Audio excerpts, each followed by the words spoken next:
পর্যন্ত তারা ডিউটি করে যদি তারা ঠিক সময় মতো এই বোনাস মজুরি না পায় তখন তো শ্রমিক রাস্তায় নামবে। কথা পরিষ্কার। স্বরাষ্ট্রমন্ত্রী বলেছেন রাস্তায় কোনো বিশৃঙ্খলা মানব না। স্বরাষ্ট্রমন্ত্রী আপনি মাত্র মালদ্বীপের স্বরাষ্ট্রমন্ত্রী, আপনাকে ভেবে কথা বলতে হবে।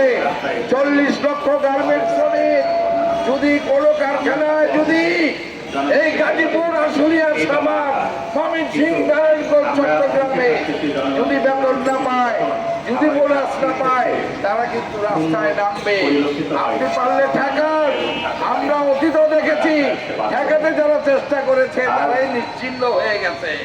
আমি বলবো আসুন আগামী 3 তারিখে RMGTCCর মিটিং আহ্বান করেছেন। আমি বলবো আমরা তাকিয়ে আছি RMGTCCর বৈঠকে শ্রমমন্ত্রী যেন কড়া ভাষায় মালিকদের নির্দেশ দেন নিঃসংখ্যানের মধ্যে আমার শ্রমিকরা যেন এই মজুরি বোনাস পেয়ে যায়। কোন শ্রমিককেই যেন ঈদের পূর্বে রাজপথে নেমে আন্দোলন করতে না হয়। যদি এটা সম্ভব হয় আমি মনে করি আপনারা সফলতার একটা ধাপ অতিক্রম করবেন।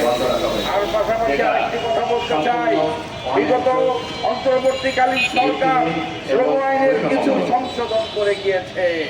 আমরা বলবো এই সংশোধনকে আপনারা আরো এগিয়ে নিয়ে আপনারা আরো উচ্চতর সংশোধন করবেন, এটা আমার চাওয়া। পাশাপাশি বলবো আপনি জানেন ইতিমধ্যে এই জানুয়ারি মাসে নামমাত্র একটা ইনক্রিমেন্ট 500-700 টাকার ইনক্রিমেন্ট হয়েছে।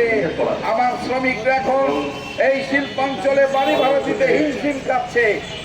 অবস্থা বেঁধে 500 থেকে 1500 টাকা পর্যন্ত রুম ভাড়া বেড়ে গেছে। এগুলো থেকে পরিত্রাণ চাই। আমরা জানি আপনি এখন নতুন সরকার, 12 দিনের সরকারের কাছেও আমরা অনেক কিছু চাই না।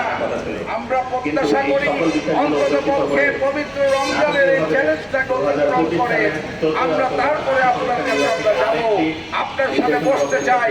আমরা কাঁধে কাঁধ মিলিয়ে 40 লক্ষ গার্মেন্টস শ্রমিক এই রপ্তানি শিল্পকে এগিয়ে নিয়ে যাওয়ার জন্য প্রস্তুত।